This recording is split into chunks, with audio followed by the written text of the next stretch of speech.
Havamun dalbare, telaro mikhare, charbalo mipare, va un nasimi chetare, achre kole yos. Havamun midune, indale divu. अगर किसी शख्स ने औरत को किराए पर लिया पैसे देकर कि मैं तुम्हें इतने पैसे दूंगा मुझे जिना करने दो, उजरत पर लिया और उससे जिना किया, तो कहते हैं इमाम साहब फरमाते हैं इस औरत पर कोई, इस आदमी पर कोई हद नहीं।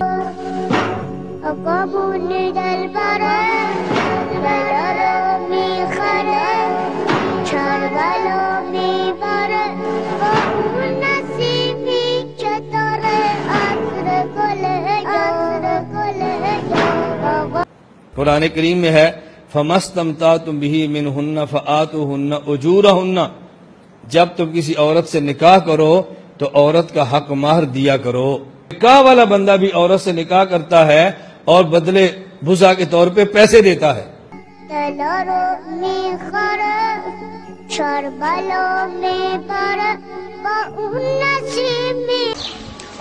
ये शिया इतना गंदा मजहब है, अल्लाह ताला हिफाजत फरमाए।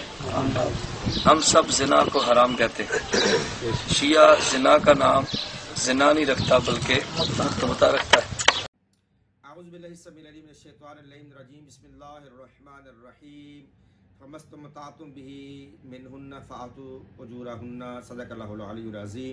अज़ीज़ान मोहतरम, ये मैं कम अज़ कम कोई चौथा पाँचवा क्लिप जियो सैनी के चैनल पे अपलोड कर रहे हैं, आपकी नज़र आपके ज़रूर पेश कर रहे हैं।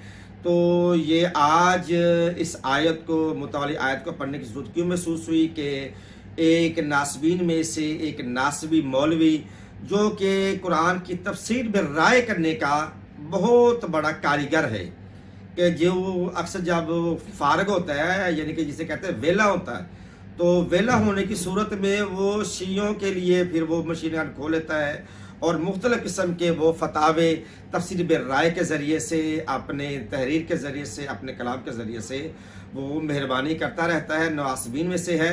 तो एक उसने तफसीर बिर राय की है। जो लोग मुता के कायल नहीं है, मुता को बिदत कहते हैं, मुता की आयत को मनसूख करते हैं, उन्होंने मुता वाली आयत यही पढ़ के ये कहा गया है कि जिस औरत को आपने पैसे दे दिए, कुछ रकम दे दी, उससे ताल्लुकात करने में कोई गुनाह नहीं है, कोई सज़ा नहीं है। एक तरफ तो ये मुता के कायल नहीं है, मुता को कहते हैं कि आयत मनसूख हो गई है, मुता आज के दौर में हराम है, इस आयत ये नासिख है, इसकी कोई, यानी कि ये मनसूख है, इसकी कोई हैसियत नहीं है, इस पर अमल नहीं करना चाहिए, जो करते हैं वो गुनाह के मुर्तकब होते हैं। यहाँ तक कि इसने मुता को ज़ना का नाम दिया है और ये इसने हमारे खिलाफ इस आयत को कई बार इस्तेमाल किया है। लेकिन अब क्या किया जाए, तफसील में राय करते हैं और इसी आयत को अब अपने लिए, अपने मफाद में पेश कर दिया गया कि अगर कोई नासबी मौलवी किसी औरत को पैसे देकर अपने ताल्लुकात यानी जना करे तो वो जना नहीं है, वो जायज़ है और वो काबिले गिरफ्त नहीं है, इनको उस पर हद जारी नहीं हो सकती क्योंकि उसने पैसे दे दिए हैं। और यही एक सूरत इनकी निकाह मिस्यार की भी है। निकाह मिस्यार भी इनके नज़दीक सही है कि उसमें तो कुछ भी नहीं, वहाँ तो मोजे कि वहाँ पे हक़ुल मार भी नहीं देना पड़ता, 2-4 नोट भी नहीं देना पड़ते, लेकिन एक ताल्लुकात कायम हो जाता है। ये उनका निकाह मिस्यार है। और फिर इनमें एक और बहुत बड़ी मौज की बात है कि जब जिहाद का मौसम हो तो फिर भी ये औरतों के साथ बगैर कुछ लिए दिए, बगैर पैसे, बगैर निकाह पढ़े, बगैर मुता का सीगा पढ़े कि उनसे ताल्लुकात को अदा कर लिया जाए तो वो भी जायज़ होता है। और वो वहाँ पे होता क्या है कि एक ही वक्त में जिहादी अय्याम में एक ही औरत मुख्तलिफ मर्दों से बगैर इद्दत में ताल्लुकात कायम करती है।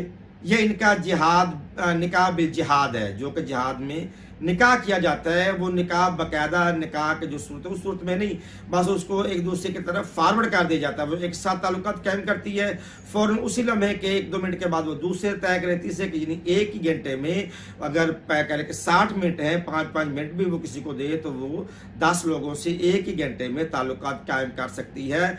ये हमारे मज़हब को गंदा कहते हैं, ये इसका मज़हब है, ये इसका दीन है, ये इसकी तफसीर बिर राय है कि जो कि अपने मफादात में ये लोग करते हैं और दीन इस्लाम की असल सूरत को मसख करते हैं। लक़द काना फ़ी रसूलिल्लाहि उस्वतुन हसना, रसूलुल्लाह सल्लल्लाहु अलैहि वसल्लम की जो ज़ात अक़दस है वो हमारे लिए बेहतरीन नमूना है। आपके दौर में मुता होता रहा है और सहाबी अव्वल हज़रत अबू बकर सद्दीक़ के दौर में भी हुआ, हज़रत उमर के दौर में भी हुआ और बहुत सारे सहाबा कराम जिसमें जनाब आपने इब्ने अब्बास है, इब्ने अपना उमर है और इसके अलावा जनाब मौला कायनात अबू अय्यूब अंसारी है, जाबिर बिन अब्दुल्लाह अंसारी है और बहुत सारे साहब बशमुल मौला कायनात के मुता के जवाज़ के मुता के जायज़ होने को जायज़ समझते थे। और इस पे हज़रत उमर फ़ारूक की अपनी ये कलिमात हैं कि ये मुतातुल हज और मुतातुल निसा ये आज के बाद मैं इसको मना करार देता हूँ। पता चला कि इसके मना करने के इन अल्फाज से पहले ये मुता मदीना में मक्का में इस्लाम में जायज़ था और लोग मुता को करते थे, मगर ये लोग अपने तफसीर बिल राय के ज़रिए से मुता अगर पैसे देकर किए जाएँ तो जायज़ है, अगर शियों के मतवा नज़र से कुरान के मतवा नज़र देखा जाए तो वो आपके नज़दीक नाजायज़ है, क्योंकि वो कलाम है जिसमें ला रैब फ़ीह अलिफ लाम मीम ज़ालिकल किताब ला रैब फ़ीह, इसमें किसी किस्म का शक नहीं है।